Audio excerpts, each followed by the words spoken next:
Hey, everybody. Welcome back to the Pleb Underground, the signal without the slop. I hope you guys had a great Christmas. And today's Boxing Day. So I always thought that Boxing Day was just a Canadian thing. I didn't realize that, of course, ethnocentricity, right, coming through. I always just thought it was a Canadian thing where essentially you punish people for buying the gifts that they've already purchased so that they can essentially go on December 26th and try to get a deal on the thing that they actually wanted. It just seemed so weird. And of course, right, what ended up happening is that just becomes a giant day where everybody just spends their time bringing gifts back to the store. So, of course, in Canada, infinite wisdom, the retailer said, we're not taking returns on Boxing Day. Anyways, happy Boxing Day, guys. Hope you had a great Christmas. Hope you made awesome memories with the fam, all that good stuff. And, of course, nothing stops in Bitcoin, right? Nothing stops. We are going to cover a whole lot of stuff. Can you afford not to buy Bitcoin? I'm going to show you some hopium that possibly makes you think maybe we can afford not to buy Bitcoin. Anyways, 250K Bitcoin in 2026. That's right. We've got some Bloomberg, Mike the Clone, Cope, the Stacker's Dilemma. We're going to take a look. Yeah, amazingly, there's some eternal paper Bitcoin stuff happening. I thought all those companies were dead. No, they're not dead. They're metaphorically dying for now. IMF's Cope about El Salvador, right? Well, we'll take a look at that. And of course, there's a Samourai update, right? Just because Keone had to report to the prison system 2 Fridays ago, it doesn't mean that the story ends here. And he has started to write letters from the inside, and we're gonna take a look at that. And guys, before we do any of that stuff, you know the deal. We're gonna give a shout out to the Pleb Underground sponsor, Archimedes Emporium, and we're gonna be right back to dive into all the fun. Here we go. Pleb Underground is sponsored by Archimedes Emporium. Discover the pinnacle of precision engineering, starting with their Bitcoin logo wall clock, meticulously machined in Maine from a solid block of aerospace-grade aluminum, ensuring unparalleled durability and performance. Experience the difference of a product made without compromise. Head on over to Archimedes Emporium. All right, guys, let's kick it off. Actually, wasn't even going to include this, but when I saw this video, I figured, you know what? We have to do this. Let's go. A quick Christmas message from our friends at the ECB. Let's hear what Christine had to say. To the close of the year, and it's a celebration moment. So to all of you who are celebrating, Merry Christmas. To those who are not celebrating, I hope you are having a lovely time. It's also a time to look back and see how much has been done. And frankly, been a lot of work. One thing that the Did they ever pick what drawing they were going to do for the bills? I don't think so. Seems like something that could have been figured out in probably 2 weeks, maybe 2-3 weeks. I feel like it's years at this point. European Central Bank is proud of is to have achieved our target of 2% medium term. Inflation is down to where we wanted it to be. We've also looked at our strategy going forward, and we took stock of the work done by all the teams to see from a strategy point of view how we're going to go forward and whether our strategy is fit for purpose and whether the ECB is fit for the times. Okay, so if their strategy is not fit for the purpose, what happens then? And if the ECB isn't fit for the times, what exactly happens then? We're going through difficult times. They are. The two other big projects. Do these people fire themselves, right? It's like, you know what? I can't do this job. I'm just going to leave. I don't think that's what happens. I think they stick around and just cause problems, right? Like Christine's not going to sit there and be like, I'm a felon. I shouldn't be running the ECB. You know what? Let somebody else who has, maybe a cleaner past do this, right? That the people can really rally behind. Not a chance. Not a chance. Nobody fires themselves, okay? Projects that we have worked on and will continue to work on in 26 are number one, the digital euro. We have completed the cycle of the preparation. The Governing Council has given its. Some people are, so I saw this post from Simon Dixon, who I I mean, I like a lot of what he has to say about Bitcoin. But I did see this thing where he kind of insinuated that the ECB passed something on Christmas Eve, similar to what happened in 1913 and everything like that. So no actual regulation passed on December 24th or the 25th. Like nothing actually had changed. Like all that happened is she put out this ridiculous video. So go ahead to move to the next cycle, and we're now waiting for the European Parliament to come up with final legislation that will go ahead for the pilot phase and then the launch. The other project, which is not unrelated, more traditional, but still very efficient and needed, is the banknote. We are revamping our banknotes. Okay, so they still haven't picked a frickin' drawing. I kid you not, guys. Can somebody check me on this? Like, I feel like this has been 2 years. Like, it's multiple years. How much fucking taxpayer dollars are they wasting trying to figure out what to put? Just put, like, you know what? Put the Ouroboros, right? Just put the snake eating its own tail. Fucking call it a day. Let's go. Process is well underway, and we will have new design, new faces possibly, and we look forward to that as well. So to all of you, you should know that the European Central Bank is standing strong, pleased that it has reached its price stability target, and determined to make sure that this remains the case and that we are useful for our European compatriots. Have a very happy holiday. Okay, obviously, the elephant in the room is what happens if the ECB is not useful to their European compatriots? Well, what happens then? Pretty sure they just keep going. Pretty sure nothing changes. I can almost guarantee that nothing changes. Anyways, just a whole lot of gaslighting before Christmas. I figured I would share that little video because why not? Anyways, let's dive into some of the hopium and the copium and all the other fun stuff. All right, so some hopium from Teddy Bitcoin over here. I like this account better than the other one that wears the suit. The other one that wears the suit is a bit of a troll. Not that there's anything wrong with that. Not that there's anything wrong with that. So there you go, guys. New target. This time it's different. 250K. Send it. Send it already, okay? Because this sideways choppiness.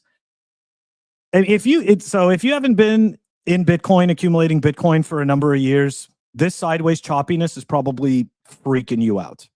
Don't be, okay? This is just a whole bunch of noise. The fact that we dump every, every morning at 10 a.m., like that's, I don't know. You're not going to convince me that's organic. I feel like that is whichever market makers attempting to tire people out. It's to me, it's like it's exhausting, right? That's what they're doing. Whoever it is that is doing this with the price action, or multiple players that are doing this with the price action. Because I don't think it's just one person. But yeah, guys, zoom out. Here we are. Teddy says we're going to 250K. Send it in 2026, bro. Send it. Send it. Okay. Well, before we get all excited about 250K, here comes the people who don't understand Bitcoin, who have been coping about it for years. Mike the Clone. He's calling for 10K. Now let's actually listen to this clip because I'm not convinced he's calling for 10K. I'm convinced of something else. I pointed out when Bitcoin was about 10,000, it was going to drop a zero. I was 70% right, 30% wrong because it went down to 3,000. I'm saying the same thing now. I think it can go back to 10,000. I mean, that includes everything going lower, unfortunately, means the stock market. And it's just normal. The key difference is from back then, there was only a few thousand cryptocurrencies. Now there's multi-millions, and we've had that pile in from ETFs, the Trump administration kicking in and accelerating it, and it's classic peak bull market stuff I remember seeing in 1999. So in the previous... Bitcoin at 126K and altcoins clearly not rallying. I got to tell you, I feel like this guy is not actually paying attention, which is kind of interesting because that's pretty much his job. Segment, Paul mentioned the VIX at 25. You look at that VIX 200-day moving average, it's a bull flag. Right now it's averaging about 19.5, and the key fact is 120-day realized volatility in S&P 500 is around 10%. If we end the year there, not only is it half the VIX, but it'll be the lowest since 2017. So I'm speccing this Bitcoin plunge to trickle down to the stock market, volatility to pick up, maybe just get to its average around 16%, and the whole thing tilts lower into the year end. I don't know what stops it at this point. Wow. Okay. Interesting. Is there a technical support level in Bitcoin that we should keep our eye on? I mean, that $100,000 level kind of held there for a while, but we've obviously down here at 92,000 have blown past that. Well, that's now key resistance, 100,000. It was my key inflection point starting in 2020 when I was calling for it. Yeah, I was early and I was wrong for a little while, but the key support was right now is around 90. It's stuck between 90 and 100,000. I think eventually it breaks down and heads towards 50. On an annual chart, 50 is normal. The key thing is you get the sharpest rallies in bear markets. The 200-day moving average has rolled over. MicroStrategy's 200-day moving average rolled over in August. And so maybe we'll get a little bounce, maybe get to 100,000, but I think it's all about responsive sellers. And the key thing to point out is the Bloomberg Galaxy Crypto Index, as of yesterday, was down 14% on the year after rallying about a third. If the stock market just follows that, which I think it might, all the dominoes trickle lower. And the key indication for me for all this is gold grabbing alpha this year. And when gold's alpha, something's wrong. Okay. So this was my takeaway. My takeaway was he has no idea, but he's paid to know stuff. But he has no idea. So what he did was that he stuck a whole bunch of data out there, right? It's the typical thing. You throw everything at the wall to just see what sticks, and whatever sticks, you get to sit there and claim, oh, well, that's what I threw at the wall. So this is just nonsense, right? I'm not saying that like what he's saying can't happen or anything like that, but I think I'm surprised, right? I just genuinely believe that guys like him, I don't think he's actually paying attention to the whole entire market, because the fact that he compared this to the dot-com bubble this early, that really has me doubting things. I mean about his particular assumption as to where we're going to go. Anyways, the 50K Bitcoin. I mean, look, I've been hearing this from people, and I'll just straight up, I've been hearing this from people who sold, right? I've been hearing this from people who sold, maybe not everything, right? But they have claimed to have sold some of their Bitcoin, a good portion of their Bitcoin, whatever the hell they claim. I don't care. But so far, it seems to be people that need Bitcoin to go to a certain place. Those are the people that seem to be cheering for this, rather than just paying attention to the actual market itself and trying to be accurate about what's going on, like the fact that we've been flat for a whole entire year. And it looks like we just made one of the biggest support levels I've ever seen. So anyways, let's just stay. It's my opinion. We're going to find out what exactly happens, right? And that's all there is to it. It really is that simple. This isn't a matter of I'm right and you're wrong. This is a matter of let's see what's real and let's see what plays out. I know it's not as fun. It's not as fun as the Hopium, where I guarantee you that I know what's about to happen, right? That he can have confidence in me. Yeah, guaranteed me. All right, let's keep going, guys. Bitcoin has been moving between the green and blue zones for over 2 years. I don't even know what those are. This has never happened before. So far, this has been the most stable bull market ever. You know what? I was calling it a bull market at the beginning of at the beginning of 2025, because we were at like 99K or something like that at the end of 2024. And I was totally freaking wrong, right? Like, what did we do this whole year? I was wrong, right? I remember calling for I was like, you know what? We're at 100K now. Then this was back at the end of 2024. I'm like, I don't see a reason why we can't be at 150. I don't see a reason why we can't be at 180. None of that shit happened. None of that shit happened at all. Okay. Anyways, so again, right? This the power law and everything like that, and everybody. It's kind of funny because I keep seeing people adjust the power law. It's like, guys, if it's a model, the model should just stick. You shouldn't have to keep making adjustments. If you keep making adjustments, then quite possibly your model wasn't correct to begin with. Just saying. Just saying. Anyways, all right. So according to this, we're in support and we should be moving a whole lot higher. Okay, fine. This account is pretty interesting. Now, guys, this to me is the reason why you can't afford not to buy Bitcoin. Listen to this argument. If I were to show one chart to my family at dinner tonight, obviously he was talking about Christmas Eve, I would share this one. use it to explain how if they start DCAing $100 a week now, they can accumulate 0.1 BTC in 2.5 years. Now, I understand that sounds to some people, that just sounds like crap, and it's like, the hell, I don't want to do that. Look, not everybody wants to take risks and dump their money into the casino, go to the stock market, do all kinds of stuff. Some people just simply want to be able to save in something that the government can't fuck with, okay? And if that's what you're looking for, as I was and as I do, well, then hey, Bitcoin's for me, and I'm okay with that particular stacking goal. To me, there's nothing wrong with that. Okay, then explain how if they wait 2 years to start, it will take them 5 years, including the wait time, to get to that point. Then explain how if they wait 5 years to start, it's going to take them 12 years. So in other words, 17 years, including the wait time. If they're smart enough to understand the price is presently undervalued, they may find it reasonable to work towards that starting point now and stack hard, stack early. Merry Christmas all. And there it is, guys. There is the glorious chart. And in all honesty, one of the most difficult things to do is persist in behavior day in and day out, not get entrenched in your emotions, not get entrenched in what you think and all this stuff and listening to the noise from the market. Guys, if I listened to every single person that freaked out along the way in the last 8 years, I would not get to be sitting here right now doing this.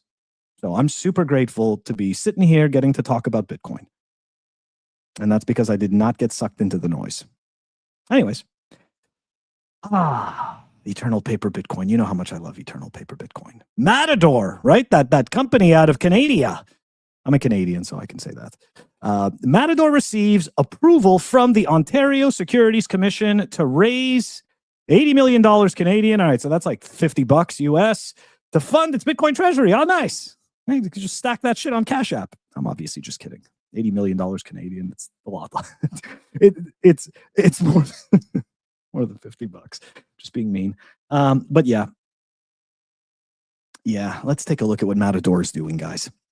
The fundraising expected to occur over 25 months will involve issuing common shares, in brackets, kicking your shareholders in the nuts, warrants, subscription receipts, and bonds. Because guess what? When your business doesn't actually make any money, you have to find other ways to bring money in through the door. And even though fiat is fake, and even though the government prints it, guess what? You need revenue. You need revenue so that you can go and buy Bitcoin without kicking your shareholders in the nuts. And of course, right, the carrot on the end of the stick is that it's gonna be worth so much more one day, and then we're gonna be able to issue preferred shares, and people are gonna pay us to buy Bitcoin, and blah blah blah. Yeah, good luck with that. How many companies do people really think they need doing this? Exactly, right? And what happens when businesses like, which I don't like and I don't support and I don't endorse, but businesses like Goldman Sachs, JP Morgan, Wells Fargo, Bank of America, all of these guys have incredible revenues and incredible cash flows. You think they're not going to be able to provide Bitcoin-backed products better than these broke companies? Anyways, people are going to be in for a real fucking rude awakening, I'll tell you that much. Let's freaking go. 4,300 days hodling. That's right. Okay. I like that. That's the fucking signal right there. Okay. All right. Some IMF cope. We love the IMF cope, right? You guys probably saw this one, right? IMF acknowledges stronger economic momentum and improved fiscal discipline in El Salvador. Indeed, they do. Indeed, they do. But and it's funny because maybe as Bitcoiners, we'd like to believe that the IMF is changing their tune about Bitcoin. I don't even acknowledge that Bitcoin exists. That's just my opinion. They don't, in their eyes, it's about not acknowledging that it even exists, right? It's about them and their power. So Mr. Torres, mission chief for El Salvador, issued a statement on the second review of the 40-month extended fund facility arrangement. You guys might remember that IMF, right? That El Salvador took, I believe it was like a $3.1 billion loan from the IMF. And again, I believe that they did this just to play nice. I remember the first time I saw that news, I was super disappointed. I was like, damn, I'm like, oh, El Salvador bending the knee. But in terms of, I guess I understand in terms of the game theory, yeah, why not? It's going to shut these people up, right? Give them a cracker. So that's what he did. Anyways, so here we go. These efforts are supporting reserve accumulation and a reduction in domestic borrowing in line with the program targets. So the IMF is just pretending. They're just totally pretending that El Salvador isn't actually doing better because of their Bitcoin, which they are. They are actually doing better because of their Bitcoin. It's not because of the IMF loan facility, right? $3 billion isn't what's going to fix that shit. But guess what?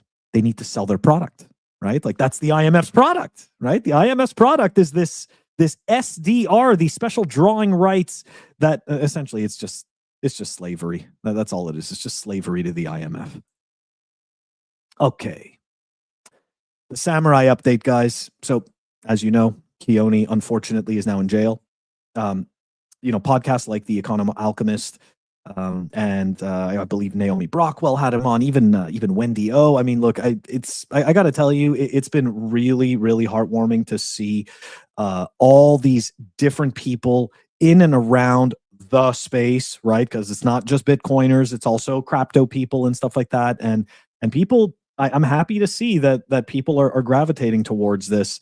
But yeah, he's in there now. He's in there. So the fight is definitely not over. And I just wanted to, because the Rage, and you guys should follow the Rage Tech. If you don't follow the Rage Tech, if you don't follow Elites, then you're most likely missing a whole lot of signal. It might not be signal that you necessarily like, right? It might not confirm your bias, but at least you're going to be getting some accurate information, and you're going to get something that maybe makes you think a little bit, right, about your assumptions. Anyways, just an excerpt here out of the letter that he wrote. Okay. So surrendering yourself to prison is fundamentally confusing and unnatural experience. On the one hand, you're grateful to have been given a little more time with your loved ones and more time to prepare. You thankfully get to avoid the dreaded diesel therapy. This is when the BOP sends you all across the United States by bus or plane, spending a few weeks in different prison settings with murderers, rapists, child molesters, and the like before arriving to your final designated institution. All the while, because you're unable to take classes, you're not earning the possible credits needed to reduce your sentence and come in on your own terms. Over the next several days, I would meet new people, learn new tactics for surviving this very alien environment, and make several new friends along the way. While not at all comfortable, it is manageable. While I'd rather be at home with my wife and family, there are far worse places I could have ended up.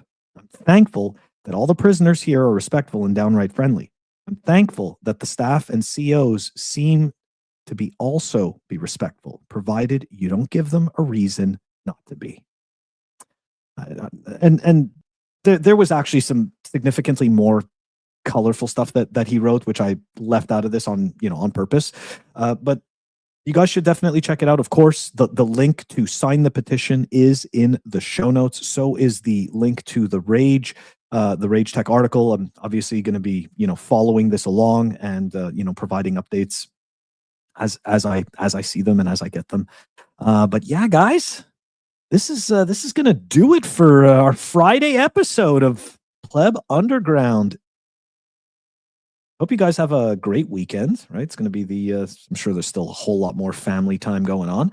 And Monday, that's right, guys, the clock never stops. Monday, we are going to be back 8:30 p.m. for Bitcoin Tonight. Myself, Sir Ulrich, and Humble Warrior going to be doing something a little different. I don't think we're going to be dealing with the links or anything like that. We are going to do kind of like and the people from Quebec would appreciate this. We're going to do a bye-bye 2025. There was this show in Quebec. I'm sure it airs across all of Canada, but it was on this, like one of those government sponsored channels, like TVA or something like that. Anyways, every year they do this thing, bye-bye, and they just make fun of everything that happened. So I figured, you know what? In good spirits, we're going to do a little version. We're going to do a little Bitcoiner version of bye-bye. And yeah, it's going to be bye-bye 2025. I hope you guys can join us. We're just going to be, it's going to be just general topics, reflecting back on 2025. Pretty much anything goes. You want to join the chat, ask some questions, contribute to the conversation. That's what we're looking for. That's what we want, guys. Anyways, you have a great rest of the day. Enjoy the time off for the people that have it with their families. Keep making those memories. And yeah, gonna catch you guys all on Monday. Hey, BTC Moon Guy, Happy New Year. Happy New Year. Take it easy, guys. Peace.